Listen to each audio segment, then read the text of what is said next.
మనుని relieve చేయించిన తర్వాత ఇంకా అరెస్ట్ చేపిస్తుంది కదా, రాజీవ్ని అరెస్ట్ చేయించిన తర్వాత ఇంకా మనునైతే ఇంకా కాలేజీకి అయితే పిలిపిస్తుంది. అలాగే శైలేంద్ర కూడా కాలేజీకి వస్తాడు. ఏంటి మీరు ఇప్పుడు నన్ను ఎండీగా ఎప్పుడు నియమిస్తున్నారు అని చెప్పేసి అడగటంతో ఇంకా ఒక్కసారిగా షాక్ అయ్యే మాట అయితే చెప్తుంది వసుధార. మనం అనుకున్నది ఏంటి, మీరు చేసింది ఏంటి అని చెప్పేసి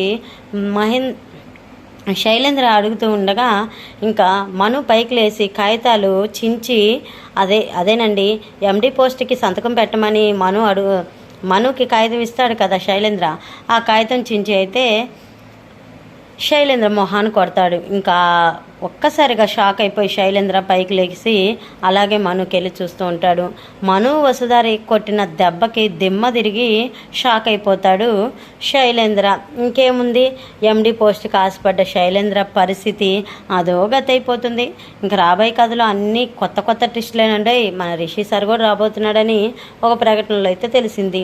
సో మీకు ఈ వీడియో నచ్చితే ఖచ్చితంగా లైక్ చేయండి, తప్పకుండా సబ్స్క్రైబ్ చేసుకోండి. ఎందుకంటే రాబోయే కథలో మన రిషి జెంటిల్మ్యాన్ మనకి ఎంట్రీ ఇవ్వబోతున్నాడు అనమాట.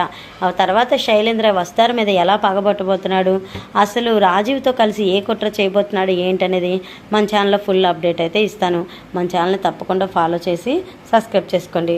ఓకేనండి, మరొక మంచి వీడియోతో మళ్ళీ కలుసుకుంటాను. అంతవరకు బాయ్ ఫ్రెండ్స్.